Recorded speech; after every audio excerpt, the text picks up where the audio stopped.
Vamos lá, pessoal. Começando a nossa revisão agora, Biologia, Seres Vivos, Wilson Cohen, Escola do Selo Almeida do Nascimento.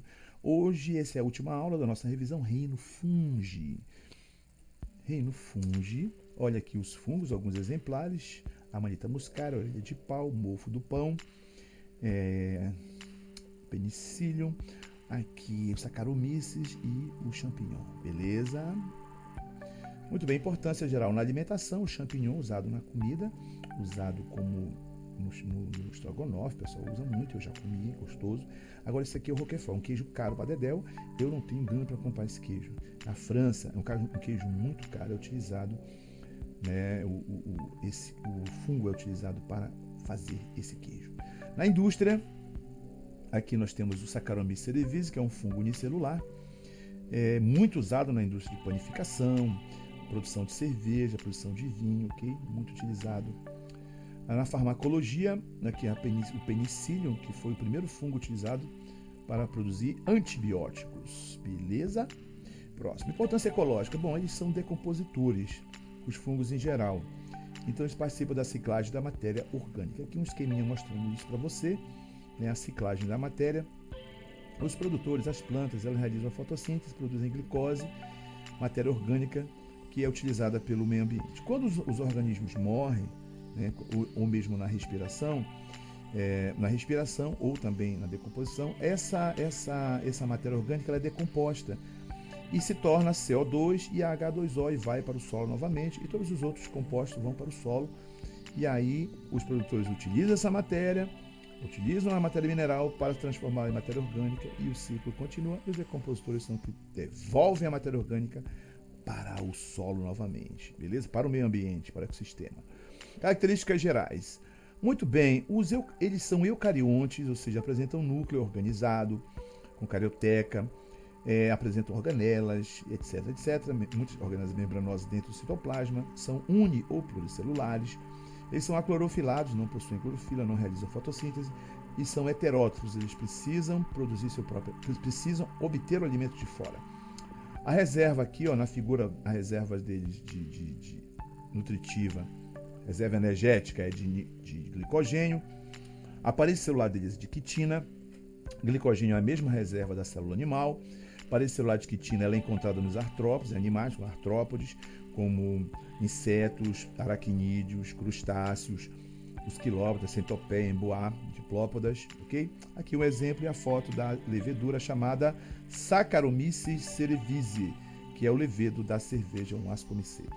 Ainda nas características gerais, a digestão deles é extracelular, aqui o esquema mostrando como que acontece isso. Olha só que coisa bacana. Ele lança as enzimas digestivas fora da hifa, fora dessa estrutura aqui. As proteínas são digeridas até aminoácido, o aminoácido é absorvido pelas hifas, pela estrutura do corpo do fungo. Isso aqui é uma hifa, nós vamos ver daqui a pouco. Mas é só para mostrar para você que as enzimas digestivas quebram também o amido, em glicose, e a glicose absorvida. Veja bem, pessoal, ela não come nada. Fungo não come, não ingere, não consegue ingerir nada. Ele destrói, né, decompõe aqui fora e absorve a matéria decomposta. Beleza? Muito bem, agora sobre a estrutura, daqui as hifas, ó, são dois tipos, hifa septada e hifa cenocítica. A septada, ela apresenta septos, que são separações, divisões entre as células, que podem ser binucleadas, trinucleadas ou mononucleadas, está aqui. A hifa cenocítica, ela não tem divisões, ela não tem septo, e ela se constitui, as células são uma massa multinucleada, constituindo essas hifas, beleza? Muito bem, o micélio, o que é o micélio? O micélio é a estrutura constituída por várias hifas. Olha, neste caso aqui, neste exemplo, que seria um basidiomiceto, nós temos aqui várias hifas aqui no subsolo, o conjunto de todas essas hifas é chamado de micélio. Essas hifas também podem se projetar para fora do solo, são chamadas de hifas aéreas, e elas formam esse corpo, que é chamado de corpo de frutificação. Tá? E neste corpo de frutificação, nessa estrutura, estão os esporângios, que são as estruturas produtoras de esporos. Beleza? Muito bem, principais grupos. Os basidiomicetos. O que é um basidiomiceto? É um fungo que produz um esporângio que produz um chamado basídio. A estrutura produtora de esporos, dos basidiósporos, é chamada de basídio. beleza? Tem corpo de frutificação, que é essa estrutura do cogumelo que a gente já conhece, a gente viu em sala de aula, o micélio aqui embaixo, conjunto de hifas, essa cápsula externa aqui, essa membrana é chamada de volva, esse talo é chamado de estípio, o pé, eu não falei disso, mas falei do anel, que é essa membrana aqui próximo à parte superior. Himênios são essas estrias aqui embaixo, na parte inferior do chapéu, que é a parte onde estão os basídeos, beleza? Muito bem, formação dos basidiósporos.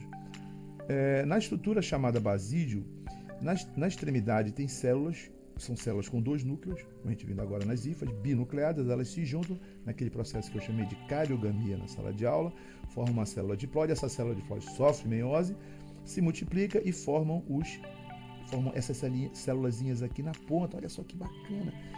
No basídio formam os basidiósporos, que depois vão ser liberados, vão germinar e formar aquele fungo que nós já vimos agora, o cogumelo. Tá, novamente aqui explicando essa história. Eu ampliei isso aqui, foi ampliado para cá, ó. Esse aqui é um basídio, tá vendo os basídios aqui? E aqui vai saindo os basidiósporos. Muito bem, aqui alguns exemplos desse grupo. A Amanita muscaria, olha como ela é linda, não é? Mas come para você ver, você vai morrer. A Amanita muscaria, ela é venenosa. Psilocybe cubensis, bom, se você tomar o chá disso aqui, você não vai morrer, mas você vai ter alucinações, porque a Psilocybe cubensis é um fungo alucinógeno. Bom, esse aqui, Deus o livre, né, gente? Mas esse aqui, pode comer à vontade. Esse aqui é o Agaricus bisporus, que é quem?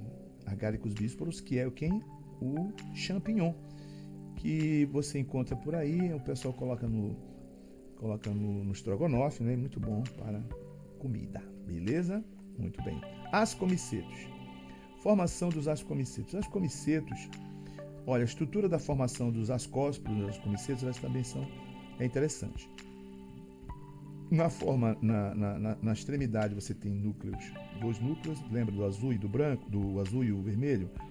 Eles sofrem cariogamia, núcleo diploide. Aí eles se multiplicam e aqui, por mitose, ele forma os ascósporos, né? Essa estrutura toda é chamada de asco e essas bolinhas aqui dentro são as células que serão os esporos ou ascósporos dos ascomicetos, que vão ser lançados fora, vão germinar e formar esses caras aqui. Os exemplos dos ascomicetos. Morchella esculenta, que é muito usada na culinária francesa. Eu não tenho coragem de comer esse troço aqui.